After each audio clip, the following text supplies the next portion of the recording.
So my daughter died from taking a Xanax. She took the right dosage of the Xanax for anxiety.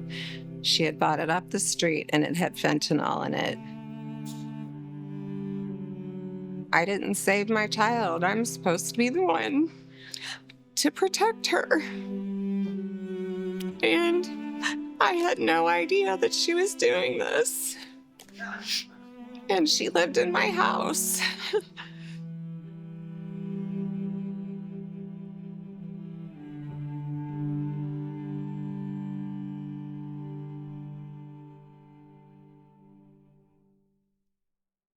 She was hilarious.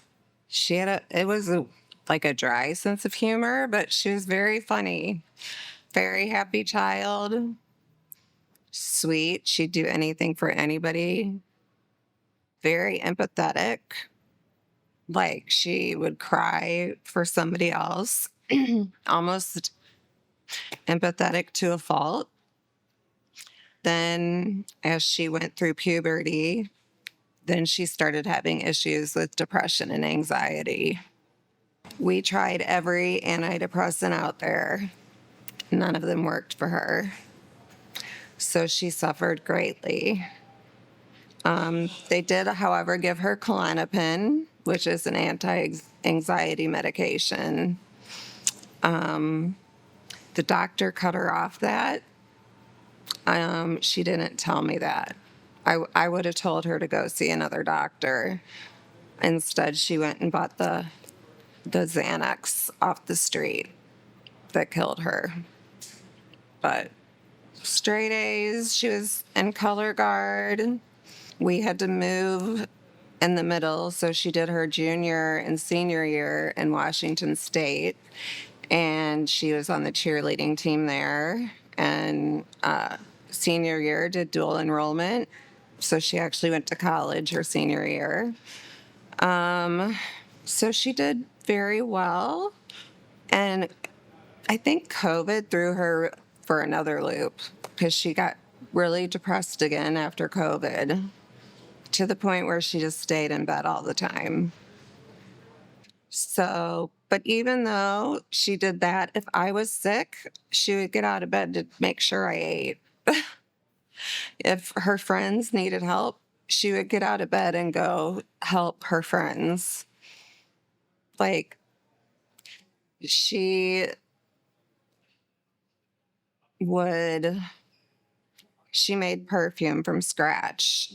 She would make everybody their own special perfume. So she would order all these different scents, and then she had like beacons and little things she would suck up and put it in, and until she thought that was the perfect perfume for that person. And then she'd give it to them as a gift. She was really good at crocheting, and so she would crochet everybody a shirt for their birthday or something. Very artistic, very talented girl. She could play the guitar. She wrote poetry. She could sing. She had a lot going for her, but she didn't see that. She died in her bed. I assume she must have been euphoric since there was that much fentanyl and that Xanax. So I guess that's a pretty good way to die. But I had to take my car into the dealership that morning, and I was running late, so I didn't even check on her.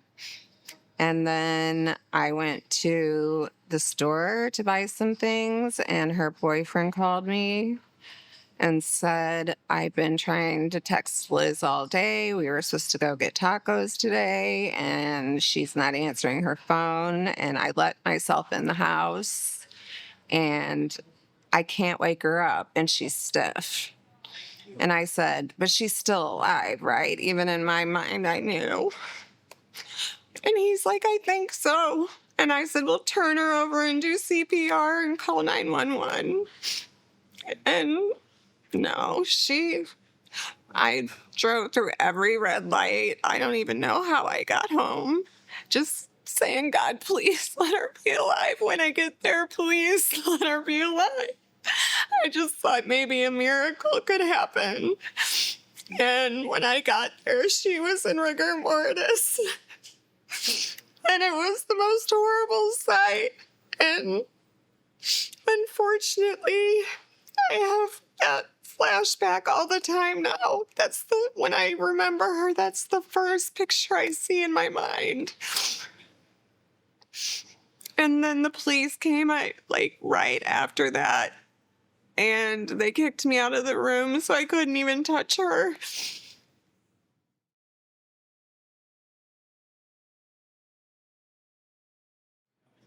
I think she got tired of having to deal with the depression and anxiety all the time. I know she was doing some cocaine here and there. So I guess she was just starting to think maybe drugs were going to help her feel better. I mean, I used to look through her things, and I stopped doing that when she turned 21 because she was an adult now. And I wish I would have continued doing that because maybe I would have had an idea. All of a sudden, she was really interested in getting the mail. So she was also buying off the dark web. I found out all of this stuff afterwards from her friends and reading her phone. So I know she had the dark web, and I also know that she was buying off the street. I know she has him in her telephone as Snow Bunny, and her boyfriend had picked her up from that house, so I know the address. I know he lives with a lady named Heather, and they have 2 small children there, so I told the detective that also and said, you might want to call DCF because there's 2 little kids there with all the drugs. And he said, no, you can call them. And I was like, okay, I can do that too, but it would be better coming from you. But they took her phone for 4 months. They were at my house for 5 hours. They told me they found 2 blue pills and the 3/4 that was left of the Xanax because she only took a quarter of it in her vitamin C bottle. So they took that. And then the detective said he wasn't going to do anything about it because there had to be a witness that watched her buy it, take it, and die from it. The example he gave me was that it's like a boyfriend and girlfriend go to buy it together. They take it together. One dies, one doesn't. Then he would prosecute. Thank you. And that's just not the case in smaller towns. They prosecute anyway. But this is Orange County. He said your daughter is one of 360 fentanyl overdoses that we've had this year so far. He's actually said that to me, like they just don't have enough police force to prosecute them all.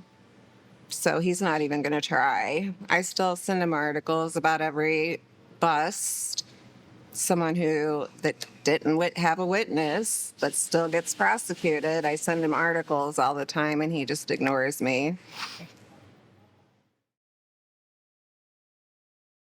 I go to work. I can work and be pretty normal, but if I'm at home, I cry the whole time. And I want to sell the house. My husband wants to keep it because he thinks all his memories of her are there.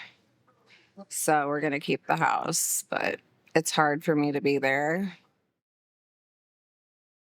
You need to talk to your children when they're very young, and you need to go through their room, through their purses, their wallets. You need to just make sure that they're safe.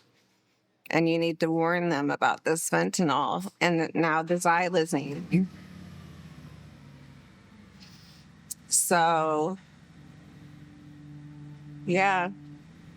I mean, and at a young age, because they're starting younger and younger.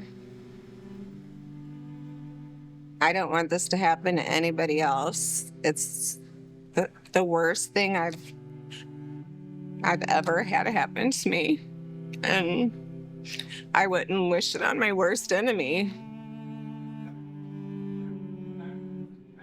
I just love her. I just miss her. My heart aches. I mean, I don't know how to go on without her. She was a beautiful person. That's all.